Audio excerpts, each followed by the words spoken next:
একটা হুকুম বলতেছিলাম, ওয়া'বুদ রাব্বাকা হাত্তা ইয়াতিয়াকাল ইয়াকিন। আল্লাহ তাআলার ইবাদত কতক্ষণ পর্যন্ত করব, এই ব্যাপারে আল্লাহ তাআলা নিজেই নির্দেশনা দিয়েছে। তোমার ইবাদত করতে হবে মৃত্যু আসা পর্যন্ত। মৃত্যু কার কখন আসবে কারো জানা নাই, এই জন্য সর্বদা ইবাদত করে মৃত্যু থাকতে হবে। ও যুবক ভাই, তোমার কত রাত্রি গুনাহের মধ্যে কাটাই তুমি কাটায় দাও, যদি গুনাহরত অবস্থায় তোমার মৃত্যু চলে আসে তখন তুমি কি করবে? তোমার গুনাহ অবস্থায় তোমার জান কবজ করে নিয়ে যাবে। পরের দিন মানুষগুলো যখন দরজা খুলে দেখবে তুমি গুনার কাজে লিপ্ত থাকা অবস্থায় দুনিয়া থেকে চলে গেছো, মানুষ তোমার ব্যাপারে কি ভাববে? ও বৃদ্ধ বাবাজি, তোমরা যখন সিগারেট টানো তোমার কি মনে হয় না মৃত্যুর কথা? তুমি তো এখনই চলে আসতে পারে। সিগারেট টানতে টানতে যদি তোমার মৃত্যু এসে যায় বাবাজি, ওই মুহূর্তে মুখে থাকা অবস্থায় তোমার জান কবজ করে নিয়ে যায়। মানুষ যখন তোমার কাছে আসবে বলবে, দেখো দেখো সেই বয়সে সেও সিগারেট ছাড়ে নাই, বিড়ি ছাড়ে নাই, শেষ পর্যন্ত সিগারেট আর বিড়ি মুখে নিয়ে মৃত্যুবরণ করলো।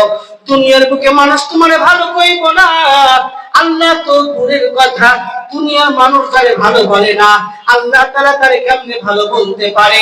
এই জন্য কবি বলেছেন, এমন জীবন করো হে গঠন, এমন জীবন করো হে গঠন, মরিলে হাসিবে তুমি, কাঁদিবে ভুবন।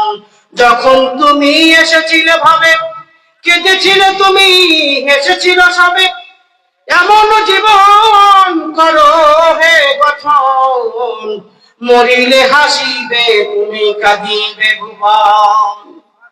পারবেন বৃদ্ধ বাবাজি এমন জীবন গঠন করতে পারবেন? পারবেন তো ইনশাআল্লাহ? এমন জীবন গঠন করবেন যে দুনিয়ার মানুষ আপনি দুনিয়াতে চলে যাওয়ার কারণে কান্না করবে। ও যুবক ভাই, এমন জীবন গঠন করো দুনিয়ার মানুষ কেন তুমি রাস্তা দিয়ে হেঁটে গেলে বলবে, দেখো বাগানে ছেড়ে যায়, কেন তোমার এই নিয়ে তিরস্কার করবে? দেখো জুয়া খেললে বলা যায়, দেখো মদ খাইলে বলা যায়, দেখো আড্ডা দিলে বলা যায়, নামাজে পড়ে না। কিন্তু তুমি আর একজনকে দেখো স্কুলও পড়ে, যে কলেজও পড়ে, তার মাথায় টুপি আছে, মুখের মধ্যে দাড়ি আছে, 5 ওয়াক্ত নামাজে পড়ে, তারই নিয়ে গ্রামের মানুষগুলো গর্ববোধ করে। যখন সে রাস্তা দিয়ে যায় মানুষ বলে, দেখো দেখো দেখো অমুকের ছেলে কত ভদ্র, কত নম্র, নামাজের সময় হলে নামাজে পড়ে, স্কুলের সময় স্কুল যায়, কোনদিন নামাজ ত্যাগ করে না।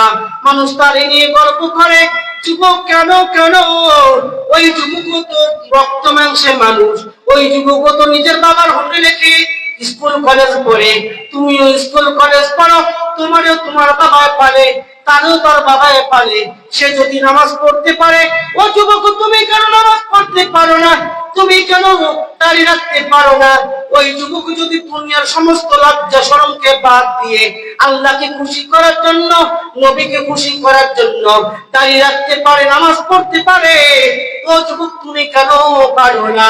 কেমন যেন না হয় তুমি দুনিয়া থেকে চলে গেছো আর মানুষ হাসতে থাকে, হা হা হা। ওই যুবকটা দুনিয়া থেকে গেছে ভালোই হয়েছে, কারণ যুবক দুনিয়াতে বেঁচে থাকতে কত মদ খাইছে, কত গাঁজা খাইছে, কত ইয়াবা খাইছে, কত বাবা খাইছে, জুয়ার আড্ডায় তারে দেখা গেছে, তার কারণেই আমাদের গ্রামের যুবকগুলো নষ্ট হয়েছে। সে দুনিয়া থেকে চলে গেছে ভালো হয়েছে। আর যদি তুমি এমন জীবন গঠন করতে পারো, দুনিয়া থেকে চলে গেছে কিন্তু মানুষ কান্না করে কয় হায় হায়, এমন যুবক আমাদের গ্রামে পাবো কি না জানি না। তখন তারা চিন্তা করতে থাকে, এমন যুবক যদি আরো 10টা আমাদের গ্রামে থাকতো, এমন যুবক যদি আরো 10টা আমাদের এলাকায় থাকতো, তাদের আমাদের গ্রামে আর কোনোদিন অসৎকর্ম হইতো না, আর কোন যুবক জুয়া খেলতো না, আর কোন যুবক মদ খাইতো না, আর কোন যুবক জুয়াটায় যাইতো না।